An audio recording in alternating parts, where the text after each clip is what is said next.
Are my Championship 4 predictions going to be thrown into utter disarray again? Rise, rise, pick up your weapon and face it. Rise, keep the attack, keep teasing them like you take us. Silent heart, we keep chasing.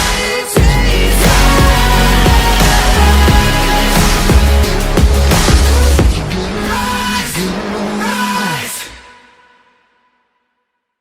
Hey, Celtics Waffle Racing and Gaming, join forces for your entertainment. Before I get to the recap, I want to end Truex foot on a lap 4 after getting his tire punctured. That was fast. Anyways, as I was saying before I get to the recap, I want to give a special shout out to Richard Jr. from Minneapolis, who gave me these. These diecasts were signed by Chase Elliott himself, so obviously they're highlights in my collection. And as you know, I'm a pretty big Chase Elliott guy, so I can definitely appreciate a gift like this. Oh yeah, I also have a Cole Custer car I got from my uncle. Now for the recap. As mentioned, Martin Truex Jr. got a tire punctured and crashed on lap 4. Kyle Larson took the lead on lap 10, Bubba Wallace got the second on lap 23, and Joey Logano started the green flag pit cycle on lap 36.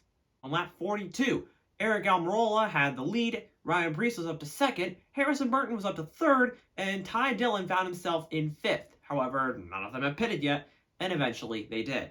After that, we had a bit of a quiet period until lap 62 when Austin Dillon hit the wall, but he was able to get down pit road under green. William Byron wasn't so lucky, spinning out on lap 63 for a caution. Daniel Suarez had an uncontrolled tire during his pit stop on lap 65, and Chris Buescher had to pit a second time on lap 66 because one of his wheels wasn't tightened. Kyle Larson ended up winning stage 1 after another quiet period. On lap 88, towards the beginning of stage 2, Chase Elliott found his way into second, and 1 lap later on lap 89, Michael McDowell got into the top 10. Then Logano got into the top 10 on lap 97. Ricky Stenhouse Jr. hit the wall on lap 98, but was able to keep going, and on lap 105, he hit the wall again, and somehow kept going again. Bubba Wallace blew a tire on lap 108, resulting in a caution. It was later reported that Wallace broke a toe link. Lap 115, Kyle Larson, Chase Elliott, and Tyler Reddick were battling for the lead when Austin Cindric spun out for a caution. Chase Elliott got the lead on lap 120, and Chase Briscoe and Corey LaJoie hit the wall for a caution on lap 126. Ross Chastain started dropping like a rock on lap 133, and Kevin Harvick got into the top 5 on lap 134. After that, we had quite a few drivers make their way to the top 10, Eric Almirola on lap 137, Eric Jones on lap 142, and Joey Logano on lap 157. Ultimately, it was Brad Keselowski who won stage 2. Ross Chastain had his pit crew over the wall too soon on lap 171, and after that, we went green for all of a few laps, as Harrison Burton hit the wall for a caution on lap 174. Brad Keselowski got the lead back on lap 180, before Denny Hamlin took on lap 187, and Chase Elliott got back into the top 5 on lap 192. Ryan Blaney and Eric Jones began the next green flag pit cycle on lap 214, with nothing noteworthy happening, as Daniel Suarez ended the pit cycle on lap 230. On lap 252, Denny Hamlin and Tyler Reddick managed to separate themselves from the rest of the field, though that didn't last long as Chris Buescher hit the wall on lap 261 to bring out a caution. During the caution, Chase Elliott and Kyle Larson made contact on pit road. However, there was basically no damage to either car, and the race went to overtime.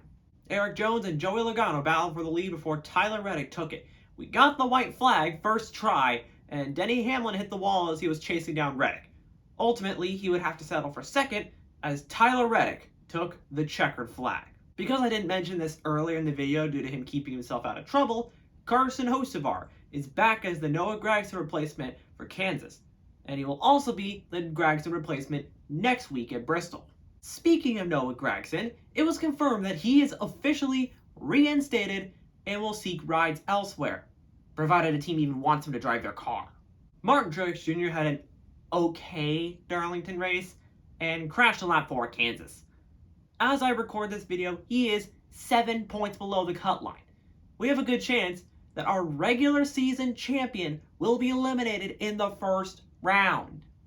Trackhouse Racing has fully tapped Shane Van Gisbergen. He'll run select races for the team across the top 3 divisions, as well as an ARCA race here and there to get him some more experience on the traditional ovals and short tracks and whatnot. I assume the eventual plan is to get him full-time cup racing where he's basically a shoo-in for Rookie of the Year. But only time will tell. Anyways, that is going to do it for this week's review of the Hollywood Casino 400 at Kansas. If you guys like this video, then make sure to leave a like on it. And if you want to see more of this, then make sure to hit the subscribe button and turn on your notifications so you won't miss an upload. To carry all, Ace Delta 12 out.